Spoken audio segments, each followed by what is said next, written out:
El petizo orejudo cometía su último crimen y sería detenido por la policía. Tenía tan solo 16 años en ese entonces, pero detrás llevaba un historial delictivo muy tenebroso, que empezó a la corta edad de 7 años. Para muestras de su crueldad tan enfermiza, basta un botón. Un pequeño se entretenía junto al portón de lo que hoy es el Hospital Ramos Mejía, y el petizo orejudo lo tiró a una pileta para ahogarlo. El niño luchaba para sacar la cabeza, pero el homicida lo mantenía atrapado bajo el agua con la ayuda de un palo. Dijo que le divertía mucho ver cómo se desesperaba mientras salían burbujas del agua, pues eran las burbujas que salían del pequeño, el cual ya no aguantaba más la respiración. De pronto, llegó la madre del pequeño a la escena. El petizo orejudo gritó: "Agárrate, que te voy a salvar", fingiendo que estaba ayudando al niño. La madre, desesperada y agradecida, recompensó a ese buen samaritano sin saber quién era realmente. Le dio dinero para agradecerle la ayuda al monstruo que robaba niños y les quitaba la vida con furia. Se llamaba Cayetano Santos Godino.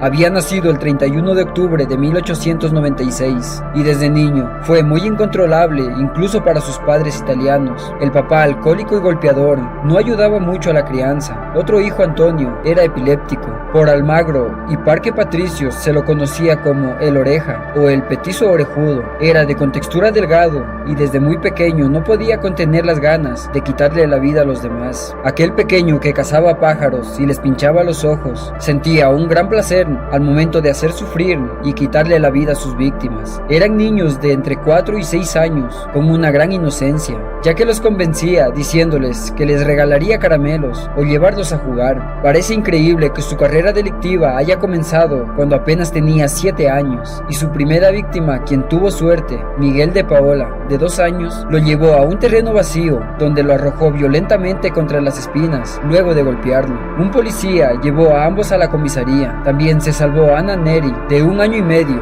que al igual que al anterior, en un terreno vacío le golpeó la cabeza con una piedra. Nuevamente, un policía apareció en el momento exacto para que no le quitara la vida. Cometió otro crimen que lo admitió años después. Intentó estrangular a María Rosa Feis, de 3 años. A ella la enterró viva. Pasó mucho tiempo y cuando fueron al lugar donde la había enterrado, vieron que ya habían construido una casa. Nunca hallaron sus restos. Cayetano tenía 8 años. Debió ser un caso muy especial, por eso su padre lo entregó a la policía. Estuvo 2 meses encerrado y no se sabe si se corrigió o no, pero lo que sí se sabe es que nunca le perdonó a su padre que lo entregara a la policía. Él lo consideró como una traición. En 1908 fue sorprendido al intentar ahogar a Severino González Calo, de 2 años, en un tanque de Corral de Potros. Juró que una mujer vestida de negro era la culpable. Una semana después, a Julio Bote, que aún no había cumplido los 2 años, le quemó los párpados con un cigarrillo. Los padres ya no sabían qué hacer con él, así que lo internaron en la colonia de Marcos Paz, donde estuvo 3 años. Allí aprendió a leer y escribir, pero también intentó fugarse en varias ocasiones. Cuando salió, parece que fue peor, ya que además se había convertido en alcohólico.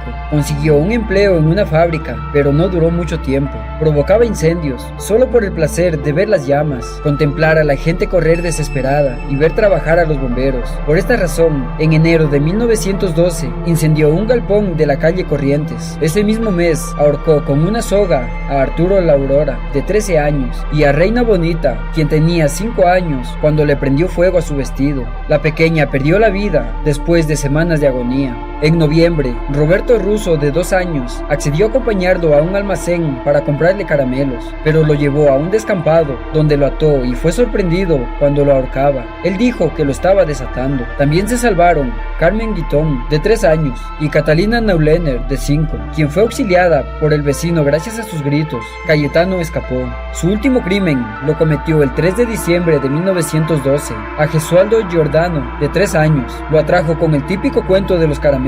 Lo llevó a un terreno abandonado, donde antes había funcionado los hornos de ladrillo, la Americana. El pequeño se dio cuenta y empezó a llorar. A pesar de los caramelos que el homicida le daba, lo tiró al piso y pretendió ahorcarlo con una soga que usaba como cinturón. El pequeño ponía resistencia, pero fue atado de pies y manos. El petizo orejudo salió en busca de algún elemento contundente para terminar su macabra tarea. Él se cruzó con el padre del niño, quien buscaba a su hijo. Cayetano, muy cínico, le aconsejó que fuera a la policía a hacer la denuncia. El asesino encontró un clavo que se le hundió en la cabeza del pequeño con el golpe de una piedra. Tapó el cuerpo con una plancha y se fue sin tener el más mínimo remordimiento. Fue al velorio. Cuando la policía le preguntó el por qué, él respondió que quería verificar si aún tenía el clavo incrustado en la cabeza. Los policías, que ya tenían sospechas de él, lo detuvieron el 4 de diciembre en su casa. El juez José Antonio de Oro dictaminó que el Cayetano tenía estigmas degenerativas bien visibles, que tiene la tendencia a estrangular, martirizando a los menores de ambos sexos, a quienes atrae con engaños. Luego de revisarlo, un médico diagnosticó influencia degenerativa y alcohólica. La justicia lo declaró penalmente irresponsable, incurable, y lo recluyó en el reformatorio de Mercedes, con la recomendación de tenerlo aislado. En ese momento él tenía tan solo 16 años. Decía que le quitaba la vida a los niños porque le gustaba hacerlo, que no tenía remordimientos y que prefería estar en la cárcel y no ese lugar, porque no estaba loco, según él.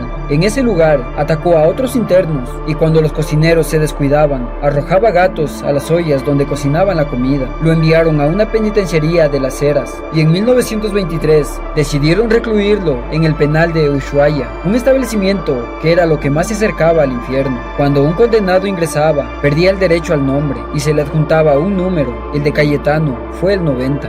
El 4 de noviembre de 1927, un médico le achicó las orejas, ya que de manera extraña suponían que allí estaba su maldad, ya que había una teoría que asociaba la criminalidad con el aspecto físico y biológico de la persona. Recibió varias palizas por parte de los presos. La primera fue cuando le quebró el espinazo a 2 gatitos, las mascotas de la cárcel. En el penal, los internos trabajaban en distintos talleres, pero Cayetano no aprendió ningún oficio, ya que por percepción médica no podía trabajar, salvo en tareas menores.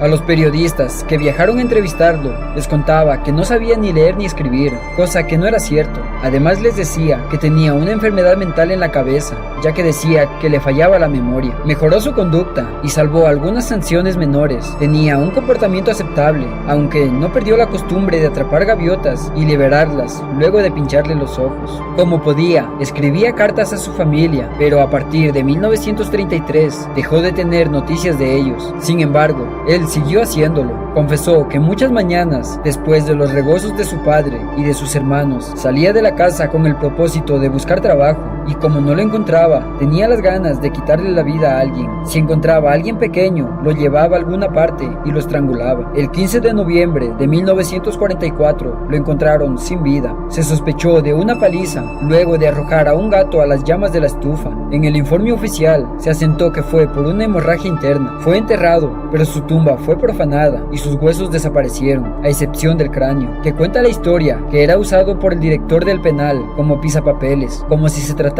de un macabro final para una historia de terror. Y bueno amigos, espero que les haya gustado el video. Suscríbete para más casos y nos vemos en la próxima historia.